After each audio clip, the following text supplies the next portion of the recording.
दा finally official tweet खालामबाय Assam police रिलिया नंमारगौ नोंथांमोना फाइनाली एप्लाइ खालामनो हासिगोन दासिमबो अफिशियल नटिफिकेशन गैयाब्लाबो नोंथांमोना मोनसे अफिशियल टुइट खालामनाय मोनसे आपडेट मोनदों दा बेखौनो आं नोंथांमोननो लाना फैदों हेलो लोगोफोर बरायबाय बड' जब इनफो इउट्युब चेनेलाव आसा खालामो नोंथांमोना बयबो मोजां दङ आरो नोंथांमोना थाबैनो एप्लाइ खालामनो हाथारसिगोन जाय नोंथांमोना चेनेलाव गोदानै फैदोंमोन साबस्क्राइब खालामना लाबानो जाबाय बड' जब इनफो इउट्युब चेनेलाव नोंथांमोना जेब्लायबो आसाम पुलिसनि आपडेट मोनबाय थानो आरो लोगोसे इन्डियान आर्मिनि दासिमबो आपडेट फैयाखै नोंथांमोना गोबां कमेन्ट्स खालामदों दायो रिलिनि जेबो आपडेट फैयाखै आसा खालामो थाबैनो फैथों आरो नोंथांमोनाबो एप्लाइ खालामनानै इन्डियान आर्मियाव रिलि होनो मोनथों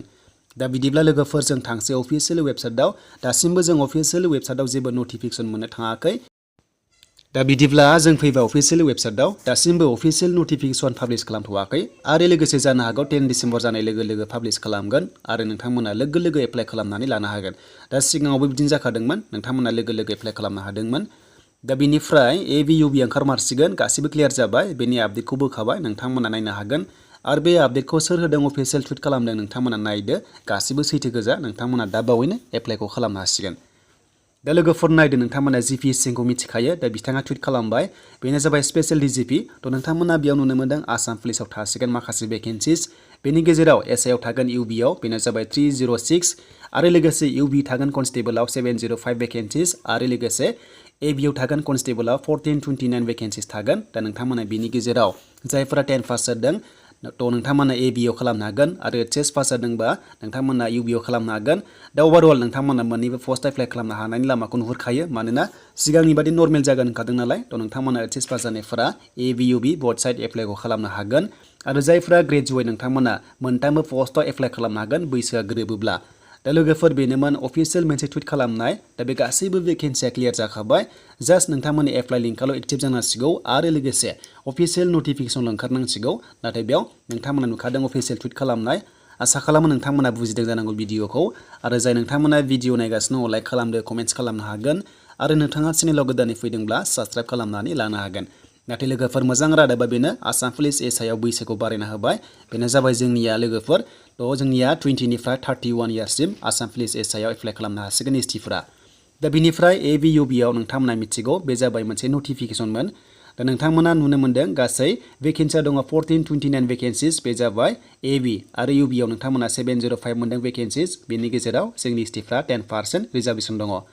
दा लोगोफोर नोंथांमोननि एप्लाइया 10 डिसेम्बर जानाय लोगो लोगो एप्लाइ जासिगोन बेनिफ्राय 9 जानुवारिनि लास्ट डेट बेखायनो थाब थाब नोंथांमोना एप्लाइ खालामनानै जाबाय जाहाथे नोंथांमोना थालाङा आरो बैसोआ नोंथांमोननिया 18 निफ्राय 25 इयार्स जेनेरेला नाथाय जोंनि STफ्रा 30 इयार्ससिम एप्लाइ खालामनो हायो बेयाव गासैबो क्लियार जाखाबाय आरो जाय नोंथांमोना HS पास जादों नोंथांमोना UB आव खालामनो हाखासिगोन आरो जायफ्रा 10 पास जादों नोंथांमोना AB आव खालामनो हागोन बेनिफ्राय हाइटफोरा नोंथांमोना मिथिखायो थ' नोंथांमोना हाइटखौ नायना लादो दा बैसोआ क्लियारखा 18 निफ्राय 30 इयार्ससिम नोंथांमोना इलिजिबल जागोन जायफ्रा बे समाव दङ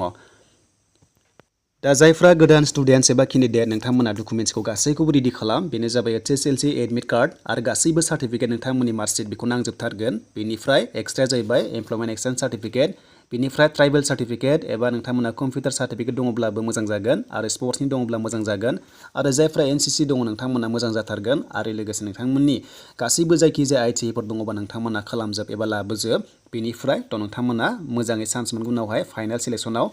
दा जास्ट नोंथांमोना डकुमेन्ट्सखौ आपल'ड खालामनांगोन मेट्रिक पासनि सार्टिफिकेट एबा नोंथांमोननि एडमिट कार्ड नांगोन आरो मार्कशीट नांगोन आरो लोगोसे नोंथांमोननि गासैबो डकुमेन्ट्सखौ नोंथांमोना जेब्ला रानिं खालामनो थांगोन अब्ला गासैखौबो लाबोजोबथार नोंथांमोना जाहाथे थालाङै बायदि एबा रेजेक्ट जायै बायदि दा बेखायनो लोगोफोर नोंथांमोना भिडिअ नायबाय था जेब्लायबो आपडेट मोनबाय थानो आरो लोगोफोर जेब्ला अफिशियल नटिफिकेशन आउट जागोन अब्ला गासैबो डिटेल्सखौ मोनगोन सोर एप्लाइ खालामनो हामारगोन मोननै पस्टआव हागोन ना हाया आरो लोगोसे बैसोआ बेसेबां जामारगोन नाथाय नर्मेलाव गासैबो रिलानो नोंथांमोना सिगांनि बैसोखौनो मोनखाजोबदों जास्ट नोंथांमोना आसाम पुलिस कामान्ड' पस्टआवल' कनफिउस जागासिनो दङ जे 18 निफ्राय 21 इयार्स मोनगोन नामा होननानै दा बेनोबो आपडेट फैथारसिगोन जेब्ला आपडेट फैगोन नोंथांमोना थाबैनो बड' जब इनफो इउट्युब चेनेलाव जेब्लायबो आपडेट मोनबाय थागोन